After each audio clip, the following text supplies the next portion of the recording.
La última vez que supe de mí mismo era escritor mexicano y de izquierda. Sigo siendo, creo, no de izquierda, eso seguro, no más faltaba, sino escritor mexicano. Y he escrito a lo largo de mi vida una larga serie de novelas policíacas. De ahí el encuentro con Raúl Argemí, argentino y escritor también de literatura policíaca, con una amplia obra publicada a caballo entre dos países, su Argentina natal y España, donde vivió como exilado muchos años. Raúl se hizo como escritor no en los caminos tradicionales de los talleres literarios, la colaboración en periódicos, etcétera, aunque sí venía del periodismo, sino se hizo en la etapa de la lucha armada en Argentina, en la etapa de la guerrilla.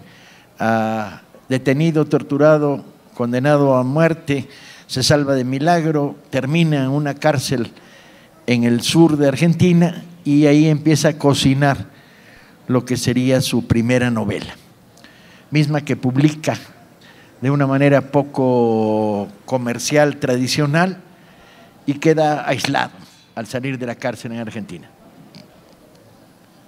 Viaja a España, donde trabaja en todo lo que puede trabajar un exilado argentino en aquellos años. Entre otras cosas, se vuelve un habilidosísimo mesero que organiza comidas inmensas y caterings.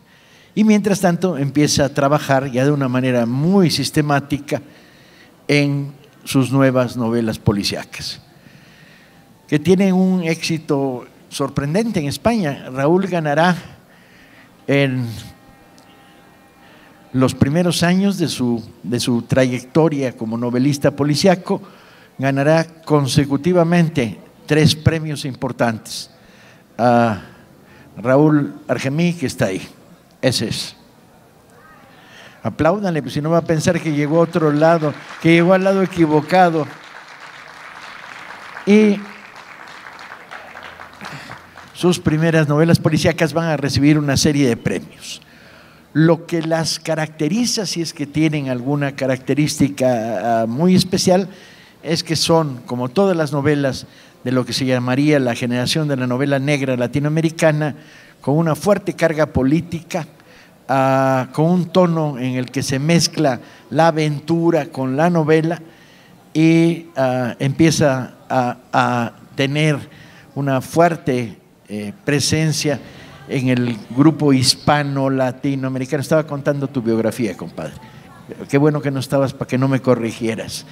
En el mundillo de la novela negra hispano-latinoamericana que se congrega en torno a la Semana Negra de Gijón. Ahí sus novelas son finalistas del premio Hammett, participa escribiendo cuentos, asiste y se va creando un poco el núcleo del movimiento hispanoparlante en el que están Padura, Chavarría, uruguayo, Rolo Díez, también argentino, Juan Sasturain, y una generación mezclada de jóvenes y nuevos autores españoles, entre ellos los más conocidos, Andreu Martín, Juan Madrid, Manuel Vázquez Montalbán de España. Y en ese ambiente crece la novela de Raúl, que llega a publicarse en España. Después de la primera, se publican otras 6, ¿no?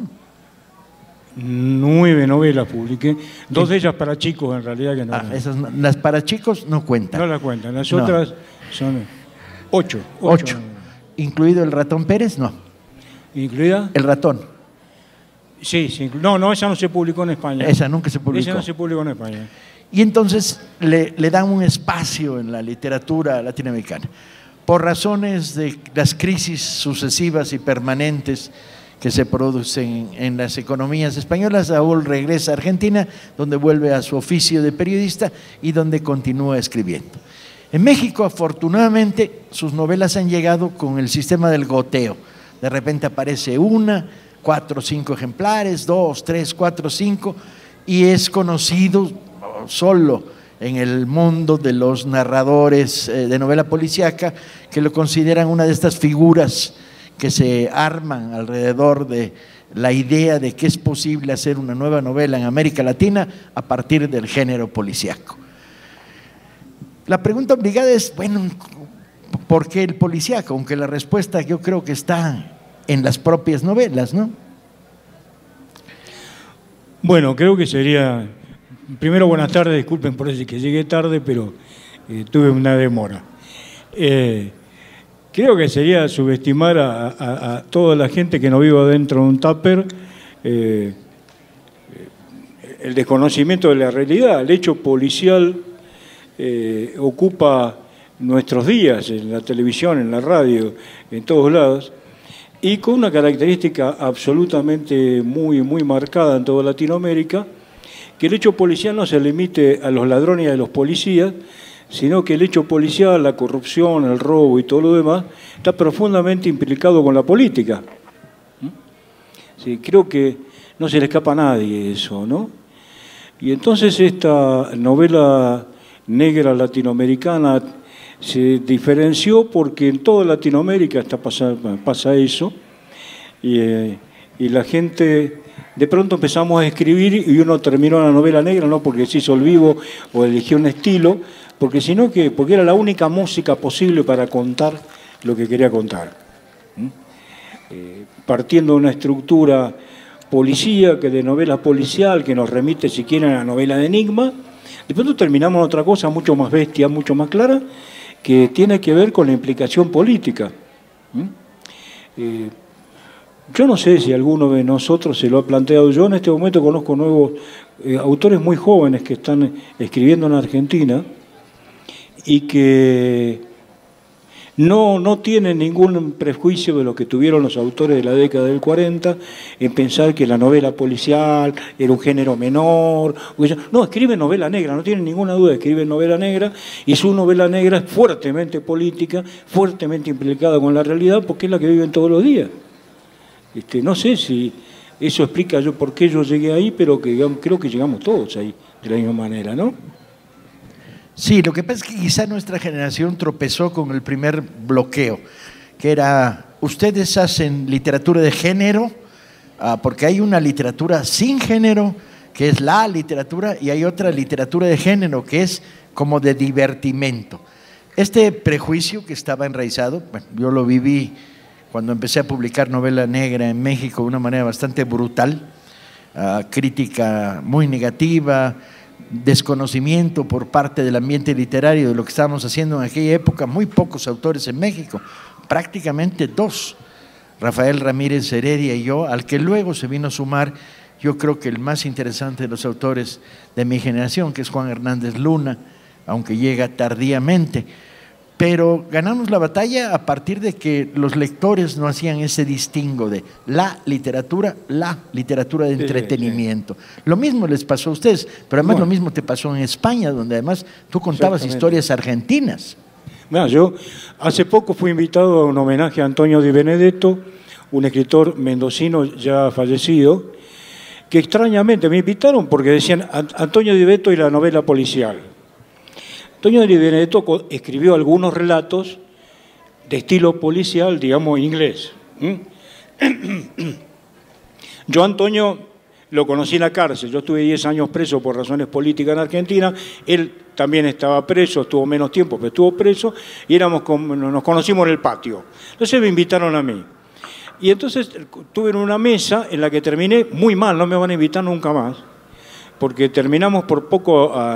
No hubo agresión física, pero de las demás de todos los colores, porque los otros académicos que estaban allí seguían definiendo la novela policial con los criterios de Borges del año 40, que además Borges en el año 40 no tiene la más puta idea de lo que era la novela negra ni la novela dura.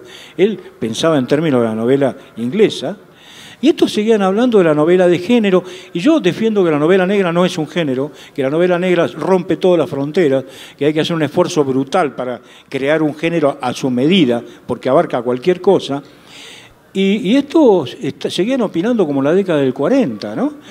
Tratando de meternos a la fuerza, y de pronto Antonio Di Benedetto, que escribió un par de novelas muy importantes y fue publicado en Francia y qué sé yo, hoy en día está sacralizado y era casi como una curiosidad que Antonio Riveretto, un gran escritor de escritura seria, hubiera escrito novelas policiales. ¿Te imaginas? Me pusieron muy mala leche y entonces de imbéciles para abajo los traté de todo, terminó, no me van a invitar más. Pero quiero decir que esa mirada todavía sigue existiendo en los sitios, en los puntos académicos, ¿no? Que tiene muy poco que ver con la realidad, muy poco que ver con la realidad. Que bueno, el choque fue bastante brutal al principio, pero creo que fue un choque que se resolvió relativamente rápido gracias a los lectores. Fueron los lectores los que definieron el terreno de me gusta, me interesa y no vamos a entrar a debate arqueológico. En México la defensa de la novela tradicional, la novela enigma, a los Séptimo Círculo, Borges, la hacía una viejita verdaderamente horrible, horrible. María Elvira Bermúdez se llamaba, no se me olvidará, porque declaraba, cada vez que le daban un micrófono, decía que yo escribía novela pornográfica. Digo, conociéndome y leyéndome, está cabrón, yo soy puritanísimo. El sexo aparece a ramalazos en mis novelas, nunca de una manera muy intensa. Pero la viejita, si veía algo parecido a que alguien se bajaba los pantalones, aunque fuera para mear, decía pornográfico. Y tenía una característica muy particular esta viejita. Sus novelas son asquerosas, si las encuentren ni las compren. La característica era que en sus novelas en México había mayordomos. El mayordomo es una institución burguesa que ha tendido a desaparecer al paso de los siglos. Y yo decía, esta viejita es tan reaccionaria, tan reaccionaria, tan reaccionaria, que quiere mayordomos en sus novelas para que sean la representación del proletariado. Y entonces dice, el ojete culero y maligno es el pinche mayordomo que representa lo obrero. No, bueno, de dar vómito negro. Lo que pasa es que jamás vendió más de 2 libros puestos uno arriba de otro y no interesaba. Se estaba produciendo además en un momento en el que lentamente en México empezaba a generarse una criminalidad áspera de sistema donde la transparencia de lo político pues era no discutible. O sea, a la pregunta de ¿quién fue? Pues habrá sido Pepe. A la pregunta de ¿por qué fue? Pues porque el mal baja, no sube. ¿Sí? A mí me gustaba usar un ejemplo que te va a gustar mucho, que es una historia real que viví, que es una chava, entra a un supermercado con su amiga, se estaciona en el sótano. Estoy hablando de algo sucedido hace 15 años. Se estaciona, suben al supermercado, bajan con las bolsas de la compra, abren la cajuela, la meten, se sienta en el asiento del conductor, su amiga en el asiento del copiloto, y aparece un cuate con un desarmador en la mano que le apunta a la garganta y le dice, dame la comida. No sé si lo recuerden, era una etapa de crisis en la Ciudad de México muy profunda, se dieron varios robos por hambre, que no era lo habitual, ¿no? Y entonces ella reacciona moviendo la cabeza. Al mover la cabeza, se clava el desarmador en la garganta, el hombre se espanta y sale corriendo. A lo lejos, en el sótano del supermercado, no hay nadie, excepto un velador que ve que algo está pasando en este automóvil. La amiga reacciona de la manera natural como reacciona alguien que no sabe, y trata de quitarle el desarmador de la garganta. ¿Sí? Bien. Llega la ambulancia, la Cruz Roja, se la llevan. En el momento en que se la llevan, la herida pregunta, ¿y cómo está mi amiga? Muy preocupada porque no sabe si a ella le pasó algo también. Vale. Llega al hospital y se muere. 2 agentes de la judicial interrogan a la copiloto y le dicen, bueno, ¿qué pasó? Ella describe las cosas, todo lo vio perfectamente, describe al hombre y dice, bueno, y entonces yo llevé mi mano derecha para sacarle el desarmador, y dice, pero el señor que está ahí, que es el velador, la vio. Y digo, pues sí, claro que me vio. ¿Qué me vio? ¿Me vio sacando el desarmador? No, vio como usted se lo clavaba. Entonces ella le dice a los jueces: ¿están locos? Si es mi amiga de toda la vida, ¿cómo le voy a clavar el desarmador? ¿No? Y entonces empiezan a darle la vuelta, insinuaciones, amenazas veladas, y le piden dinero. No, mire, para que esto se resuelva, pues una lana, ¿no? Y ella se indigna, quiere ir al hospital, todavía no sabe que su amiga ha muerto, y les pide sus nombres para denunciarlos por pedirles mordida. Los cuates se hacen pendejos, uno le enseña una placa, ¿no? Y se van. La amiga muere, la familia de la muerta, muy preocupada por qué le podía haber sucedido a ella, va, se encuentra en el hospital, y al día siguiente la policía llega a su casa. Y le dicen: ¿usted amenazó con denunciarnos? Pues ahora se la va a llevar la chingada, porque tenemos un testigo ocular, ¿no? De que usted trató de clavarle el desarmador y algo raro debe haber ahí. ¿Era usted lesbiana? ¿Su amiga era lesbiana? ¿Tenían relaciones? ¿No? Todo fantasmagórico. La chava se vuelve a indignar, amenaza con llamarlos y la detienen. Ella le dice a su abogado, primera reacción, que tomen las huellas digitales del desarmador, ¿no? Pero además que le pregunten a la familia, que recojan el testimonio del enfermero que la recogió, que preguntó si yo estaba bien. Vale madres, al bote. Mientras se arregla o no se arregla, ella encarcelada, acusada de asesinato. Por pura casualidad, un amigo de la amiga de la muerta se comunica con Elena Poniatowska, le cuenta la historia. Elena levanta el teléfono y me llama. Investigamos, reunimos las pruebas y escribimos 2 artículos diciendo: no se vale. A esto está llegando el sistema nacional. El puro accidente, la casualidad y la corrupción te convierten de la noche a la mañana de espectador de un asesinato en perpetrador del asesinato. Bien, el escándalo crece y afortunadamente esta chava sale del bote a los 2 meses. Se despacha 2 meses en la cárcel por esto.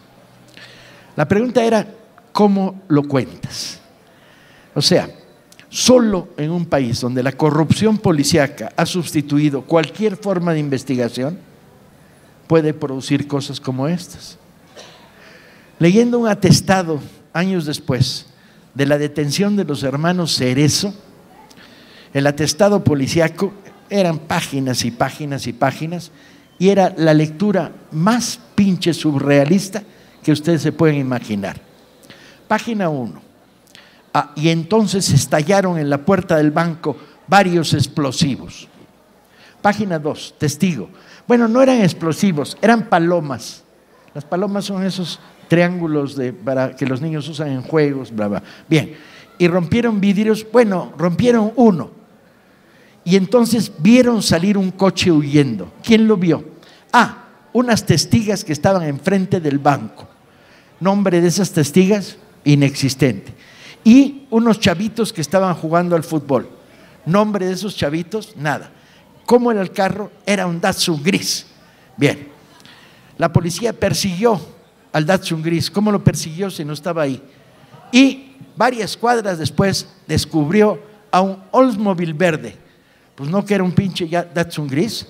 Bien, en el cual estaba detenido frente a una casa, a la que entraron e hicieron un registro, descubriendo en este registro a los supuestos perpetradores de las bombas, donde había además propaganda de organizaciones clandestinas, pasando a detenerlos a todos.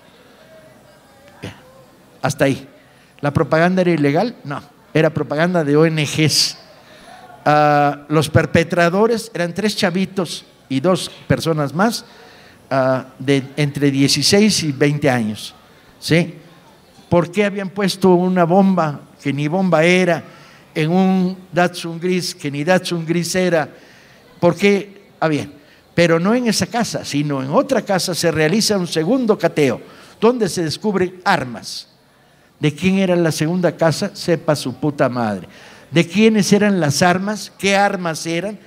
¿Quién era el propietario? Mismas que hacen inferir a este Ministerio Público que los autores del crimen están ligados a una organización terrorista subversiva. Bien, no le den muchas pinches vueltas.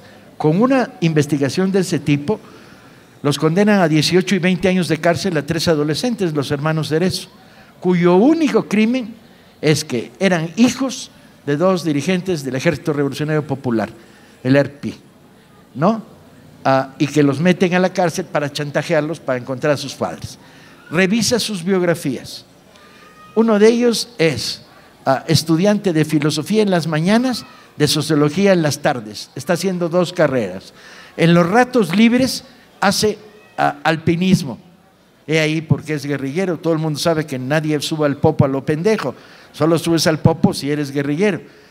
¿A qué pinches horas era este compa guerrillero estudiando? ¿Ves las calificaciones? Sacaba 9 y 10 en filosofía y bueno, sacaba 8 y 9 en sociología. Muy inteligente.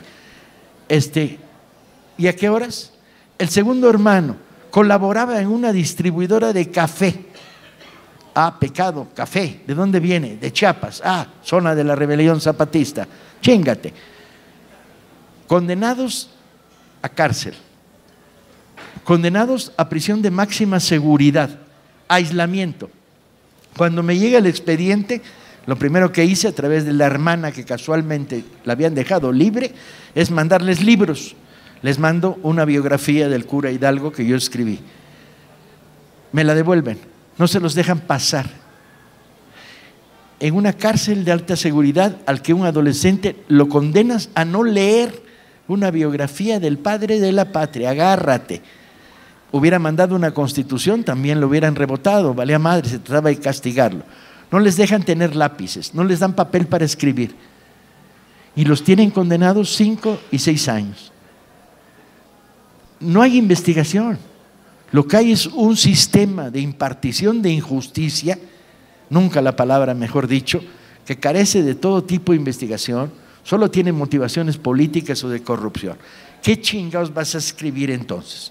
Voy a escribir una novela fresa, blandita, que sucede en la colonia Roma, porque pusieron una cevichería abajo de mi casa y los humos que suben son muy pinches y no me puedo ligar a la vecina de abajo. No mames. Escribo novelas policíacas. Aquí me tocó, como diría Carlos Fuentes, en La región más transparente. Cuéntanos un poco las historias de tus novelas para que se den una idea cómo llegas a esto. Y mirá, todos los días pasan, y además no solamente en Latinoamérica, cuando vos contabas de estos chicos, me estaba recordando una historia en Barcelona. Detuvieron a 2 pakistaníes inmigrantes.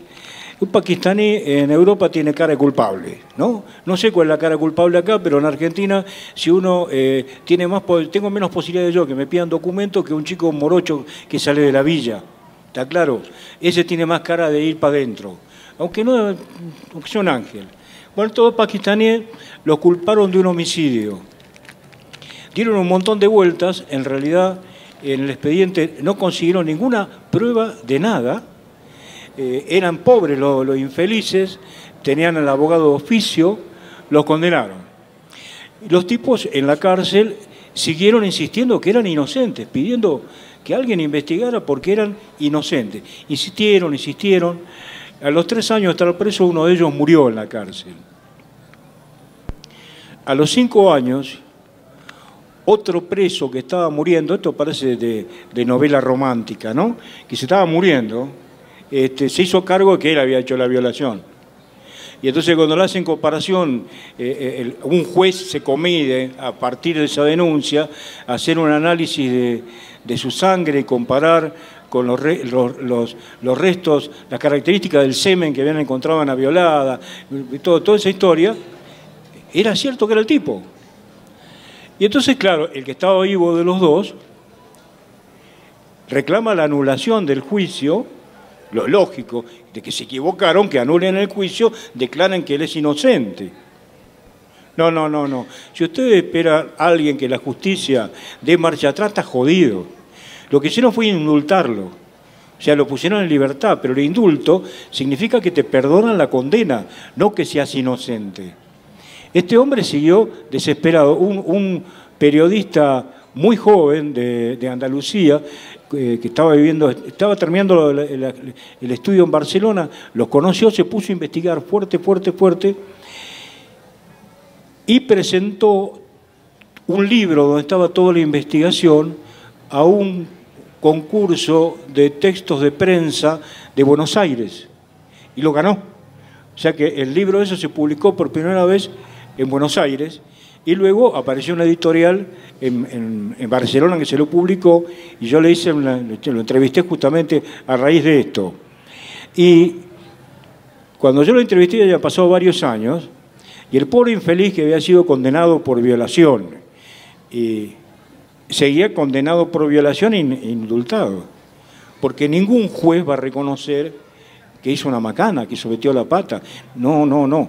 Digamos, el Poder Judicial está compuesto aquí y en todas partes, me animo a decir lo que es aquí porque creo que es universal, por una casta en la que cuando uno se hace viejo ocupan el lugar los hijos, o los centenados, o los cuñados, y actúan como una especie de aristocracia que tiene un montón de derechos que la gente normal no tiene. Por ejemplo, en Argentina, no sé acá, pero en Argentina los jueces no pagan impuestos a los saberes, mientras hasta el último trabajador paga impuestos a ganancias. Los jueces no.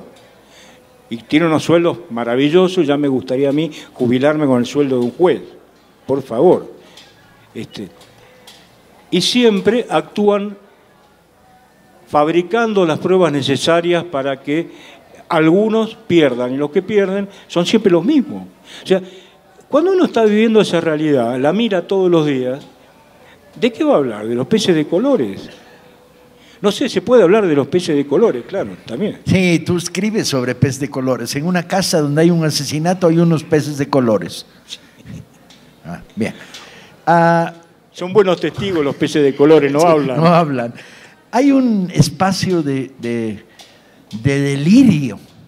Por ejemplo, hace años un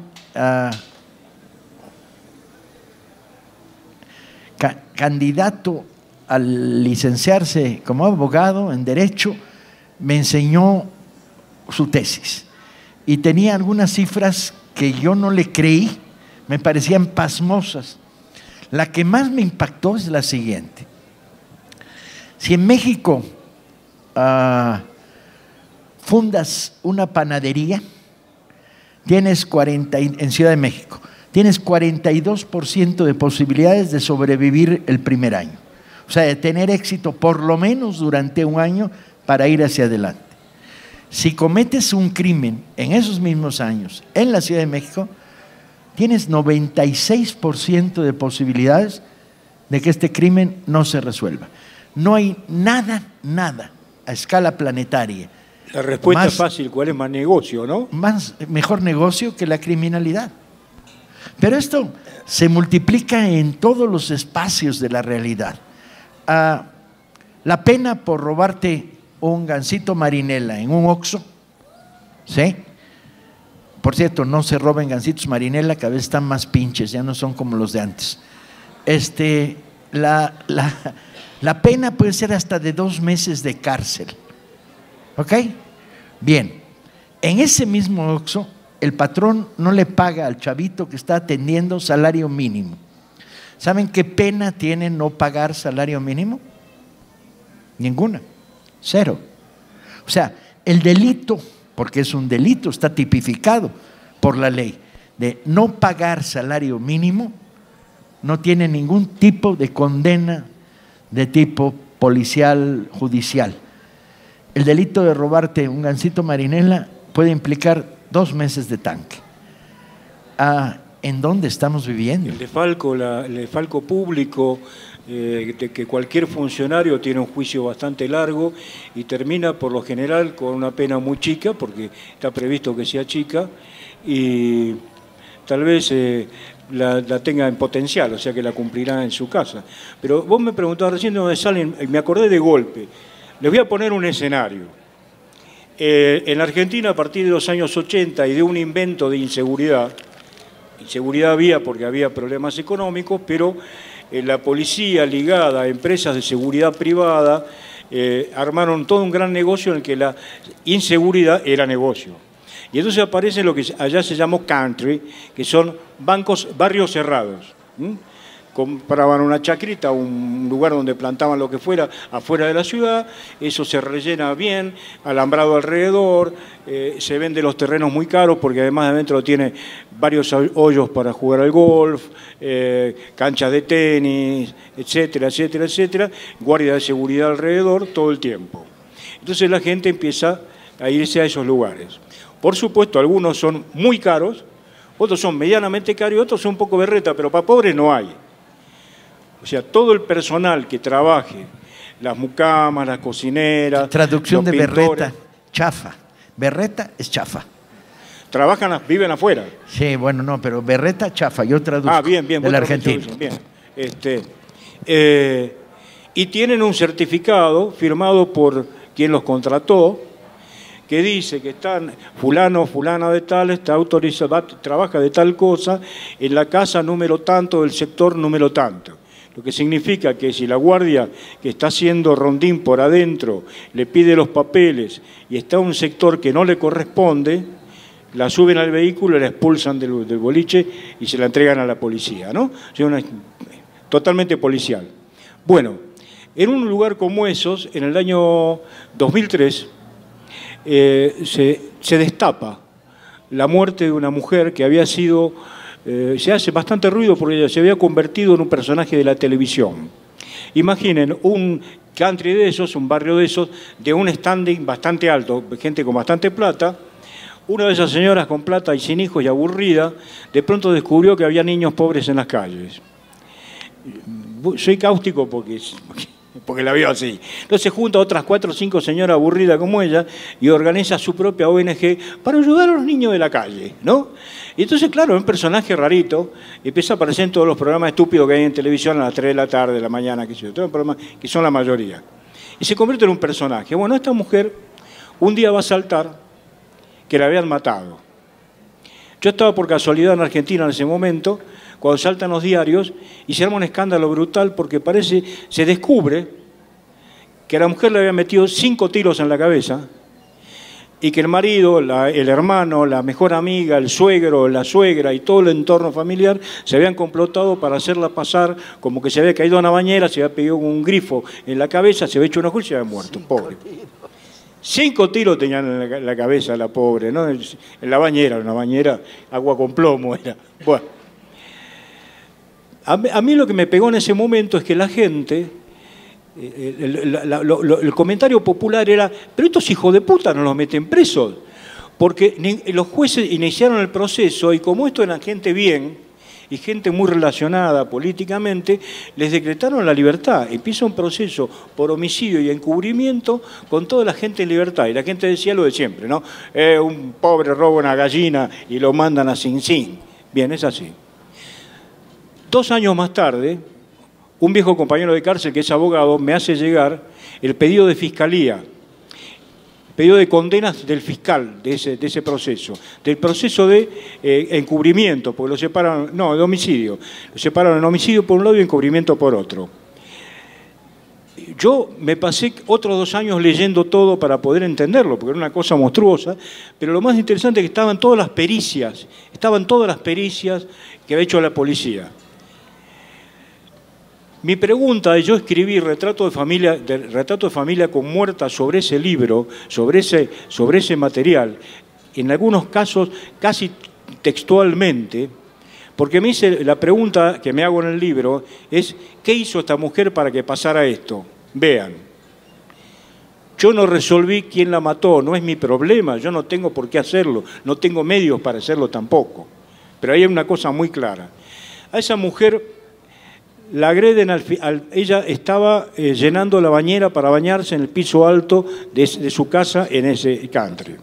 Alguien golpea la puerta o toca timbre, que ella va a abrir, y la agreden abajo, la golpean, ella corre por la escalera, eso queda marcas de sangre contra la pared, probablemente el primer tiro que no le pega directamente en la cabeza, sino que le roza el cuero cabelludo, se lo dieron abajo, ella corre hacia el baño, no llega a encerrarse, le pegan 5 tiros, los otros 5 tiros del revólver en la cabeza, un calibre 32, y cae de bruces en la bañera.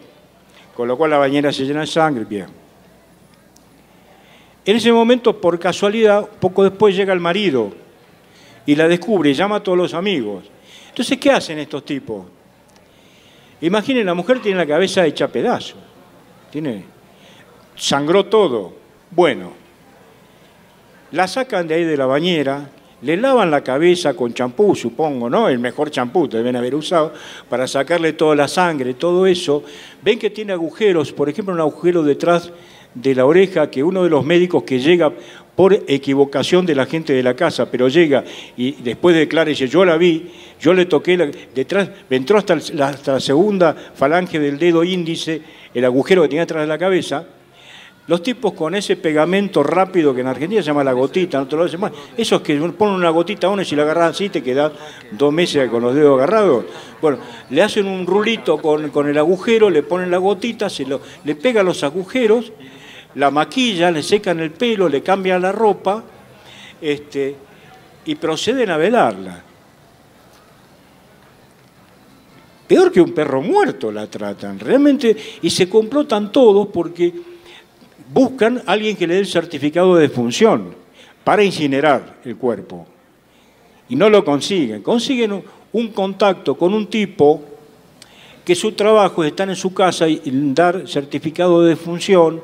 Y la mayor parte de los casos para el abuelito que se te estaba muriendo en la clínica, y en la clínica te dice, pues no se lo lleva a su casa, su abuelo va a durar 2 o 3 días, está pagando clínicas y ya.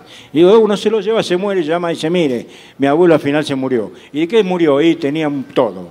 Bueno, hermano, se murió de todo y te manda el certificado. Bueno, consiguen un certificado, sí, pero que no sirve para la incineración.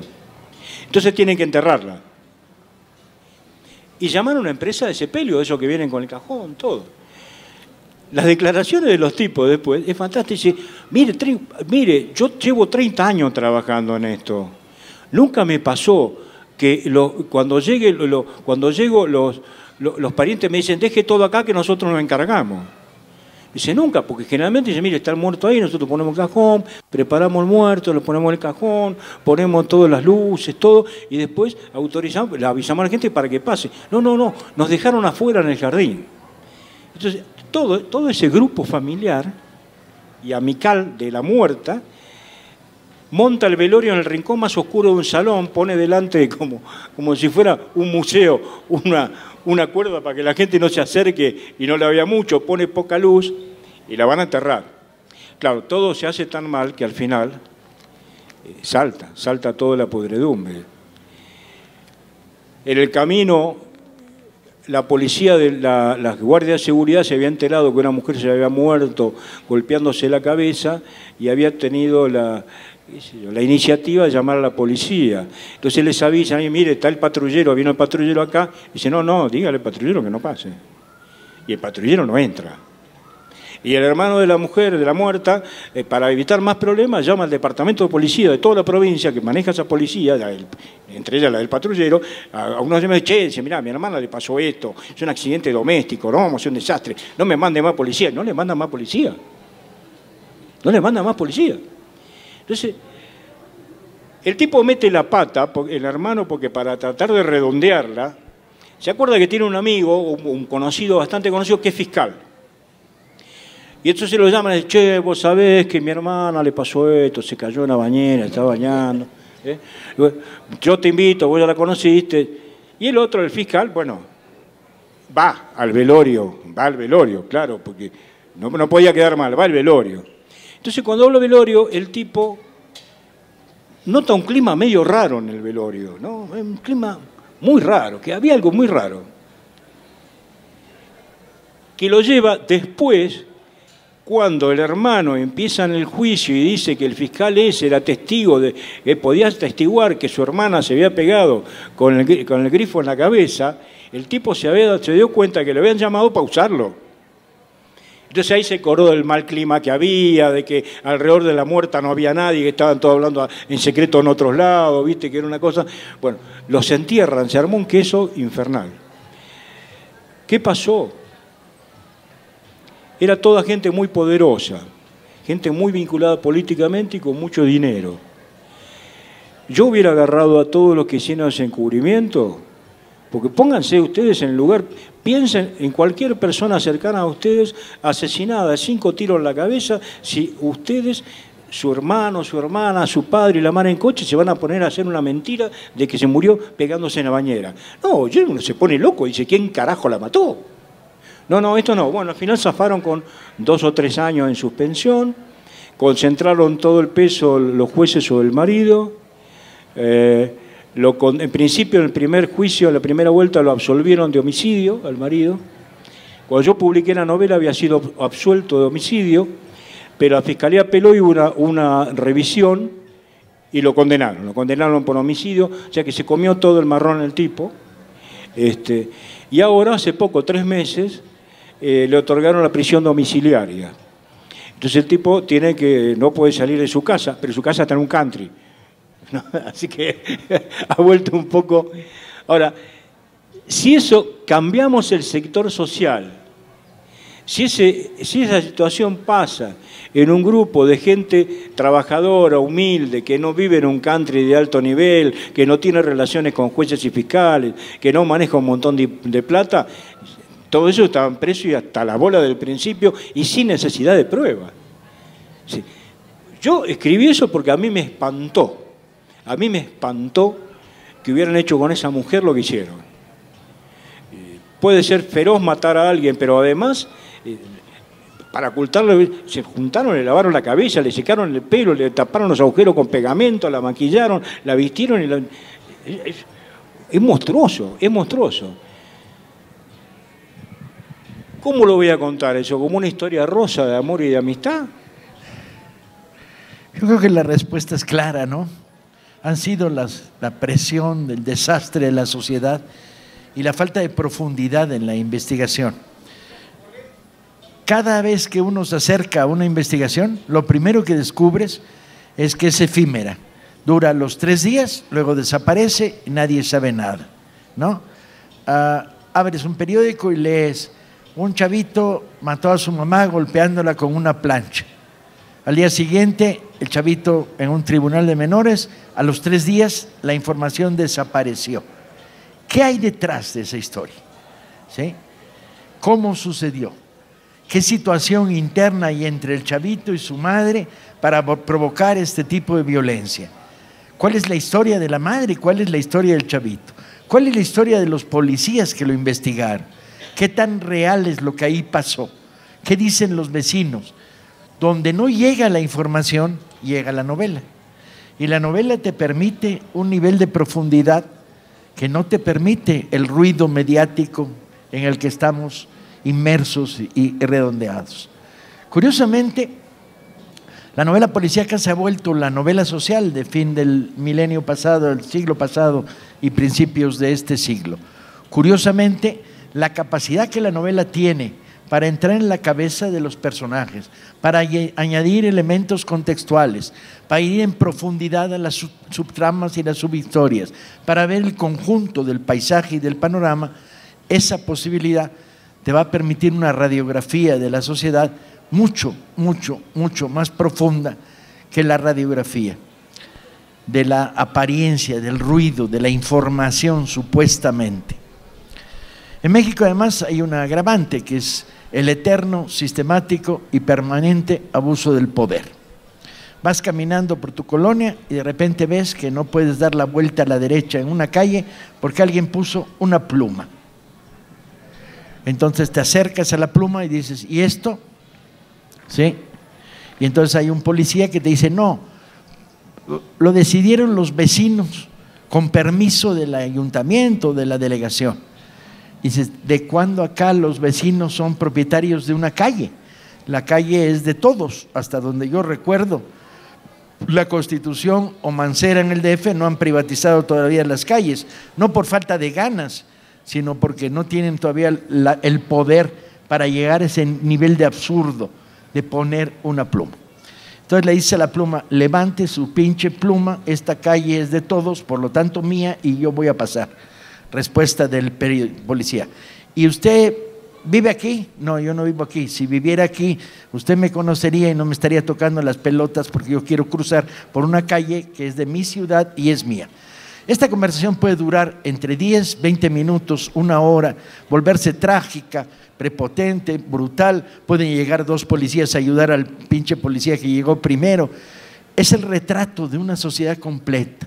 Yo lo sintetizaba en algo que pienso usar en mi próxima novela, que es un cuate llega a una oficina gubernamental, no importa, federal, estatal, municipal, y hay un mostrador, y entonces avanza 2 pasos y dice, buenos días, y oye una voz cavernícola que dice del otro lado del mostrador, no, y entonces el que llega dice, no, ¿qué güey? Todavía no dije que vine, ¿sí?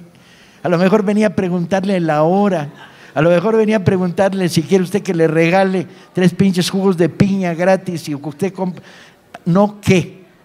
El no por delante, que es el síntoma del poder autoritario de una sociedad irracional, está por todos lados.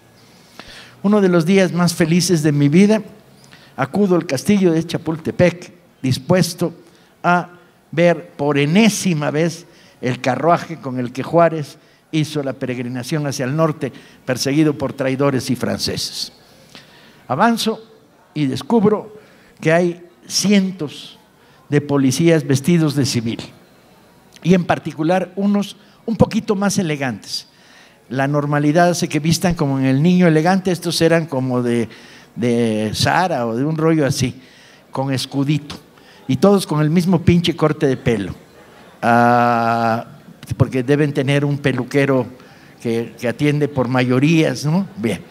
Y entonces digo, buenas, vengo a ver el carruaje de Juárez que está en el castillo de Chapultepec. Dice, no puede pasar. Para esto éramos como 300. Yo que iba a ver el carruaje de Juárez y 299 mexicanos, incluidos niños que iban a tocarse los huevos y los ovarios porque era un domingo y bueno, Chapultepec es de todos, hasta donde yo recuerde. ¿Y por qué no puedo pasar? Pues es que va a haber un concierto en la tarde. Bueno, pues en la tarde habrá concierto. No voy a ir al concierto, voy a ver el carruaje de Juárez. Juárez, le entra a usted la palabra en la cabeza, Benito Juárez, padre de su patria y la mía. Y entonces dice, pero no puede pasar. Capitán, y aparece otro de los guardias presidenciales de ahí atrás, que tenía el mismo corte de pelo y el mismo saco y el misma corbata, y dice, no se puede pasar porque la esposa del señor presidente, que era en aquellos momentos Margarita, la de Fox, mal recordada por todos los mexicanos por mensa, Matita, no Margarita, verdad, Matita, perdón, gracias por la corrección. Ya en el pasado se me aplanan todas estas ex esposas de ex. Va a ser un concierto con Elton John. Y entonces le digo, capitán, Elton John me la pela. No me gusta, no me interesa, y además el concierto es en la tarde, ¿no? Sí, yo vengo a ver el carruaje de Juárez, que está al lado del carruaje de Maximiliano, y quiero recordarles que el carruaje de Maximiliano tiene bordaditos de oro y tules y telas ricas, y el de Juárez no, es pinchísimo, es un carruaje chafa, pero es la República, güey. Y me dice, con respeto, que yo no lo he injuriado. ¿Cómo chingados no me va a injuriar si no me deja pasar a ver el carruaje de Juárez? Para esto los 299 mexicanos que me rodeaban decidieron que a ellos les valía madres a que habían ido, querían ver el carruaje de Juárez. Dijeron, sí, queremos ver el carruaje de Juárez, dijo la plebe, incluido un niño de 4 años que decía, Juárez, Margarita, Matita, no, Juárez sí. Y empezó a crecer desde la multitud el grito de Elton John, chinga tu madre. Con lo cual se acercaron unos 25 más. Y entonces entró el segundo nivel del debate. El segundo nivel del debate era, ¿y ustedes qué hacen aquí? Les pregunté. Me dijeron, somos guardias presidenciales. Ya, constitucionalmente, los guardias presidenciales surgen del batallón Supremos Poderes que creó Juárez en su época, y su función es proteger al presidente. ¿Qué chingados hacen ustedes protegiendo a Elton John y a Matita? ¿O es extensiva la protección del presidente a Elton John en un artículo constitucional que desconozco? Mi retórica era, como ustedes verán, apabullante y cabrona, porque yo sí sabía historia y ellos no. Y entonces se iniciaba la segunda. Pero es que tenemos instrucciones. ¿De quién? del presidente, ni madres, el presidente está en Japón, enséñeme el pinche fax que les mandó desde Japón diciendo que tienen que ustedes cerrar el castillo de Chapultepec y no dejarme a mí ver el carruaje de Juárez. Los niños gritaban, Juárez sí, Juárez sí, Juárez sí, Matita no, Matita no. No lo logré, pero aproveché para subirme en la rejita y contarle a los 299 mexicanos la verdadera historia del carruaje de Juárez ante el horror de los uniformados sin uniforme, que para esto ya habían pedido el auxilio como de otros 200 granaderos del gobierno del Distrito Federal que se habían puesto atrás de ellos en segunda fila, dispuestos a proteger, ¿qué? Pues el pinche carruaje de Maximiliano, hombre, está claro, ¿no? No hay otra lógica, ¿no? Y el concierto de la tarde, y a Maltita, y al presidente, y el autoritarismo mexicano. ¿Qué va uno a escribir? Pues novelas policíacas, ¿qué otra te queda? Aunque desde luego habrá un momento en el que puedas distraerte y contar la historia de los countries argentinos y del carruaje de Benito Juárez. Yo creo, a veces nos hemos peleado con algunos autores porque se creen algo así como Robin Hood de la sociedad, ¿no? Si la sociedad está llena de injusticias y yo desde la novela negra corrijo esas injusticias, pinche mamón, no me jodas, eso no va a hacer nada, no, eso no es así. En realidad, yo digo mi palo, yo escribo desde la rabia, cuando la cosa me toca mucho los cojones, de pronto tengo la necesidad de escribir eso para sacármelo de encima y para ponerlo sobre el papel. Si después pasa algo con eso, ya no es yo, no soy el que la está haciendo. Es cierto, y pasa algo. Pasa que, por ejemplo, en Estados Unidos y en Europa, en muchas ciudades, y bueno, yo estuve en un encuentro en León, donde fui muy raro, porque uno va de escritor, ¿viste? Todos los que estaban ahí eran catedráticos de todas las universidades de Europa y estaban usando la novela negra como una manera de ver, como una ventana a la sociedad actual, que no estaba en ninguna otra parte. De eso yo no tengo la culpa. Y digamos, uno ha sido como uno ha sido una especie de mutación. Sí, digamos. sí tienes la culpa. A ver, no somos inocentes, ni tú ni yo somos inocentes. Somos cualquier los jueces cosa siempre me dijeron que yo inocente. no era inocente, pero bueno. Por eso elegimos este oficio, porque te permite ir a fondo en una sociedad que necesita que cuenten sus historias. Porque si no nos contamos nuestras historias, la falsa realidad se sobreimpone a la realidad. Y además pasa, hay una especie de... Cuando leemos a Agatha Christie, los criminales ya sabemos quién es el pobre de la casa rica, que es el mayordomo. Para eso está el mayordomo, porque es un laburante. Si alguien la tiene que pagar, es un laburante. Y si hay algún tipo de complicidad, está en los barrios bajos, que en los barrios bajos la cosa viene desde Londres. En los barrios que se inundaban vivían los laburantes, los trabajadores vivían. Los ricos vivían arriba, no se inundaban. Y entonces, siempre digamos que en toda la diferencia se me ocurre entre en la novela policial, siempre sospechoso es el morocho, el negro o el pobre, ¿no? Más o menos que en nuestros países los morochos, los oscuros, digamos, suelen ser pobres. Entonces, ahí lo primero que mira el vigilante dice, si hay 10 rubios y uno negro, ese es el candidato, y si no tengo nada, le doy con un caño. En la novela negra suele ser al revés. El malo es rubio. Sí. ¿No? Y rubio y rico. Y con traje de 6 piezas y una casa blanca que le regalaron a su esposa porque hizo un chingo de telenovelas. Y un bonito auto, en realidad somos un reflejo más de la realidad que Agatha Christie, ¿no? Porque además yo no conocí ningún mayordomo nunca. Yo creo que vi una vez a un mayordomo, pero luego me dijeron que era mayordomo anticapitalista, era trotskista y entonces metía el pinche dedo en la sopa antes de servirla. Mis respetos por el camarada mayordomo y su rebelión. Ya lo saqué en una novela rápidamente. Ha sido... Vamos a tener ofertas. ¿Alguien de la brigada que sabe más que yo está por ahí?